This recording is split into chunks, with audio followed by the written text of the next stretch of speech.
What's up, everybody? Ryan the Mighty Quinn here, the Cornerman _ MMA. UFC Nashville in the books. I stayed up to watch the Jake Paul Nate Diaz fight. I don't know why I thought that fight was going to go any other way than it did, but yeah, definitely UFC Nashville. Before we get to the main event, great card, great night of fights. Um, I knew this was going to be a sleeper card. The last two events, specifically the last two pay-per-views, were excellent cards with star power. However, these fights coming up that we watched tonight had a lot of great value to it in their own right. The middleweight fight with Kennedy and Jacoby, um, two top middleweights that were on the rise. Great knockout win there, or finishing win there by Jacoby. So. And the fans were into it for the most part. I know people. I heard Anthony Smith say he felt the fans were educated, and Dean Thomas said that reminded him of old school Japan. Now, with like getting crazy over guard passes and stuff like that. Early on, yeah, not so much in the main event. I was actually real surprised at the fan reaction in the main event. And if you were watching, if you were listening, I'm sure y'all were. Dominic Cruz and Michael Bisping actually had a little bit of a back and forth. I felt, I agreed with Dom with what he was saying. I felt he was being a little aggressive, but all right, let's just get into the fight. So, Cory Sandhagen, ranked number 4 in the world, big win. This puts him in title contention, but then he did say it sounded like he had an injury against Rob Font, who stepped in on short notice. However, he was training for a fight in his hometown of Boston. It was supposed to be 2 weeks prior, a 3-round fight. I didn't think that would have an issue with Rob as far as being in shape. But let's talk about the game plan a little bit.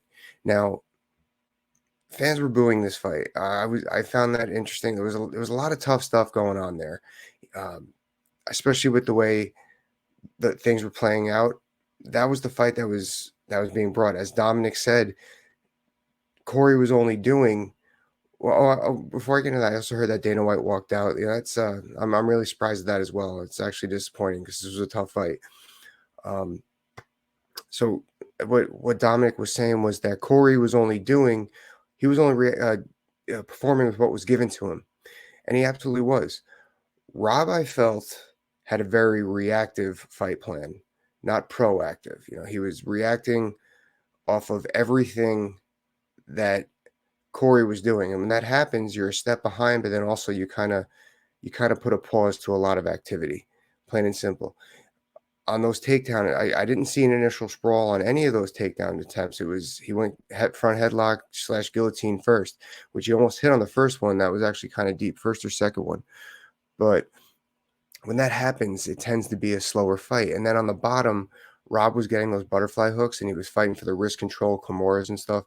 It's hard to open up there for Cory as well as Rob, because Cory, being a good wrestler, he was able to flatten him out and smother him. Now, I have a lot of respect for Rob's camp. We're from the same neck of the woods, Tyson Chartier. Now, he had the right idea with telling, I felt, and I would never criticize Tyson, but he had the right idea with telling Rob, I think he said throw the hook after 2 or 3 punches. Yeah. But with the way that the takedowns were coming in from Cory, I don't think that was a good strategy there, because Cory was shooting. He was feinting. He was coming in and out, and he was kind of shooting underneath forward progress on Rob. That's how he was getting in on that high crotch to the crackdown. To come forward a little bit more aggressively only opens that window up a little bit more for takedowns and such. I don't know if that makes sense. So with Rob coming forward aggressively, it allows for Cory to cover the distance. Now, again, with the way Rob was being reactive, it kind of takes away those flying knees from Cory. Now, I'm sure that was also part of the game plan that they were talking about. A lot of that stuff. So now, I felt if Rob, the way Rob was reacting, the way he was able to kind of nullify moves, even get to underhooks sometimes, bring the hips off balance of Cory, because Cory started riding high a few times. It got him in a little bit of trouble once or twice.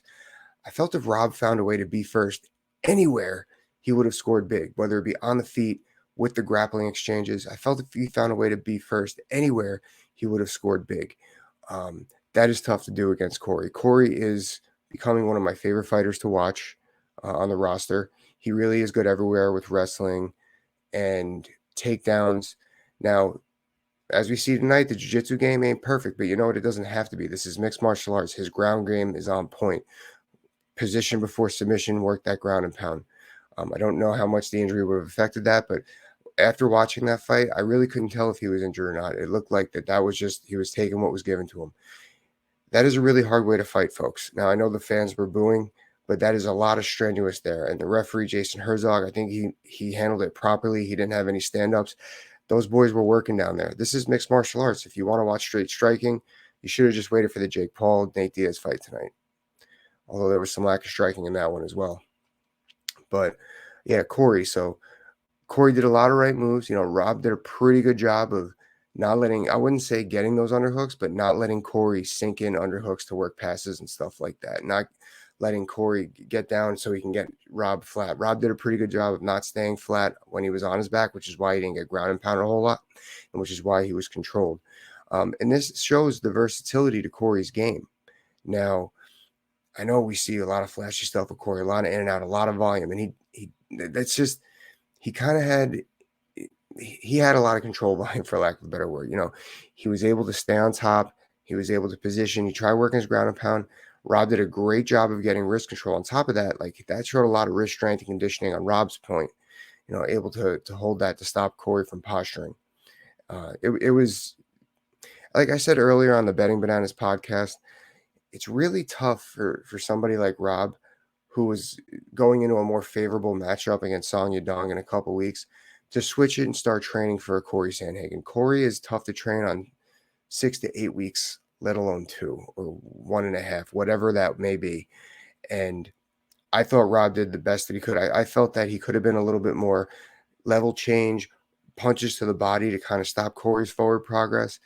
But then again, Cory has a very uninviting stance for that stuff. And on top of that very uninviting stance, he's taller, so you're going to get extended on your way in. Even the feints are tough, feinting and coming in, how I always tell people to do. And on top of that, when you got somebody who's known for those flying knees, you don't want to come in too easy. It's very tough. I think that Rob, he did try, he established the center, which was really good. But after that, you could tell he was second guessing himself mentally. He wasn't really showing it physically where he was on his toes or anything like that, but he was really just a step behind with setting up his own striking techniques. He did have a couple of good exchanges where he landed, but overall, it's really tough to really go all in, even when he was extending like that, because Cory's, he was already shooting under stuff, taking him down, and Cory could threaten with those knees. He doesn't have a great jab, but he has great angle punches for a taller, lankier fighter. It was a great fight. I did too think it was a little unfair of what Aljamain said there about Cory, saying it was a shitty fight. It was a tough fight. This unfortunately, this is mixed martial arts, as I just said prior. These things happen. These matchups happen. I know with those two, we expect another one. But either way, I thought it was a great performance, similar to like Dean Thomas. I myself am a fight nerd. I saw a lot there to break down. A lot there was fun. Control, groundwork, positioning before the submission. It was all good stuff.